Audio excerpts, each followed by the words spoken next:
Hello guys, words of nerd से मैं हूं दिशु और आज हम बात करने वाले हैं डीसी के पीसमेकर सीरीज़ की, जो कि एक सुपर हीरो टीवी सीरीज़ है। और अगर आपने अभी तक ये सीरीज़ नहीं देखी है तो चिंता मत कीजिए, ये रिव्यू बिना किसी स्पॉइलर के साथ होगा। तो बिना किसी देरी के चलिए स्टार्ट करते हैं।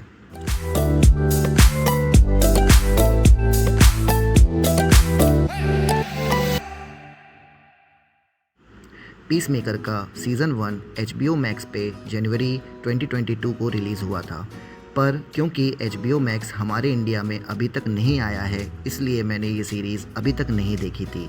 पर लास्ट वीक ही ये सीरीज़ Amazon प्राइम पे रिलीज़ हो चुकी है, बट इंग्लिश में, क्योंकि इसका ऑफिशियल हिंदी डब अभी तक रिलीज़ नहीं हुआ है। बात करें एपिसोड्स की, तो इस सीरीज़ के सीज़न 1 में टोटल 8 एपिसोड्स हैं और हर एपिसोड की लेंथ अप्रॉक्स 40 से 45 मिनट की है।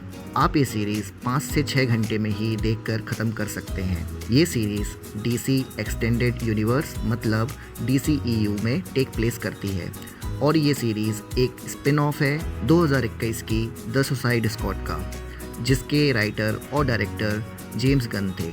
और पीसमेकर सीरीज़ भी जेम्स गन ने ही क्रिएट और डायरेक्ट की है और स्टोरी भी उन्होंने ही लिखी है। जिनको नहीं पता है उनको मैं बताना चाहता हूँ कि ये जेम्स गन वही हैं जिन्होंने मार्वल की गार्जियंस ऑफ द गैलेक्सी और guardians of the Galaxy volume 2 direct की थी और guardians of the Galaxy volume 3 भी यही डायरेक्ट कर रहे हैं। बात करें इसकी हल्की फुल्की स्टोरी की, तो ये सीरीज़ कंटिन्यू होती है द सुसाइड स्क्वाड के पोस्ट क्रेडिट सीन से, जिसमें हमने देखा था कि पीसमेकर बच जाता है और हॉस्पिटल में है।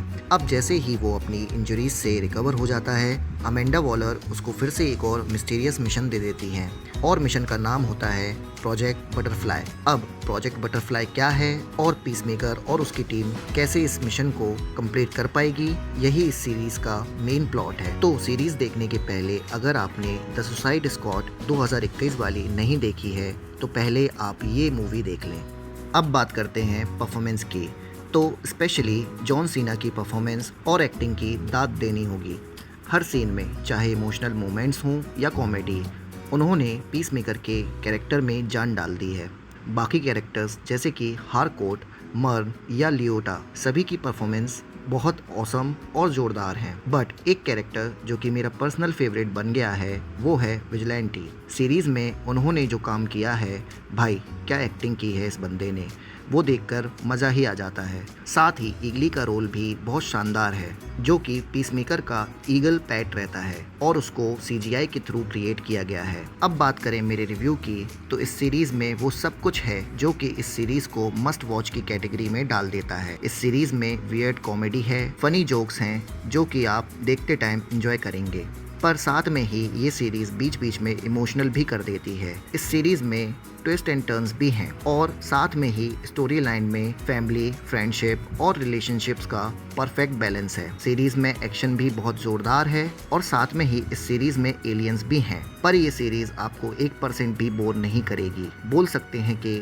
जेम्स गन की स्टाइल के जो हम फैन हैं और मार्वल के साथ जो जेम्स गन नहीं कर पा रहे थे, उसकी कमी पीसमेकर ने दूर कर दी है। वैसे इस सीरीज़ में भर भर के रेफरेंसेस हैं बैटमैन, सुपरमैन, एक्वामैन और फ्लैश के, और सीजन फिनाले के लास्ट में कैमियोज भी हैं जो कि शायद आप लोगों ने ऑलरेडी देख लिए होंगे। कुल मिला के ये सीरीज़ का मेरा रिव्यू बहुत पॉजिटिव है और मैं आपको ये सीरीज़ ज़रूर रिकमेंड करना चाहता हूँ, क्योंकि आप ये सीरीज़ बहुत इंजॉय करेंगे। पर ये सीरीज़ आप अपनी फैमिली के साथ बिल्कुल भी ना देखें, क्योंकि इसमें गालियां हैं, बहुत सारी गालियां हैं और कुछ 18+ सीन्स भी हैं। और एक और चीज, हाल ही में वार्नर ब्रदर्स और डिस्कवरी एग्जीक्यूटिव्स ने बैड गर्ल और दूसरे प्रोजेक्ट्स कैंसिल कर दिए हैं, पर जेम्स गन ने कंफर्म किया है कि पीसमेकर का सीजन 2 भी आएगा, जो कि वही राइट और डायरेक्ट करेंगे और इसकी फिल्मिंग 2023 में स्टार्ट हो जाएगी। सीजन 2 के लिए मैं तो बहुत एक्साइटेड हूँ। अगर आपने भी ये सीरीज देख ली है तो आपका क्या ओपिनियन है इस सीरीज के बारे में, मुझे कमेंट में बताएं। अगर मेरे से कोई भी गलती हुई हो तो प्लीज़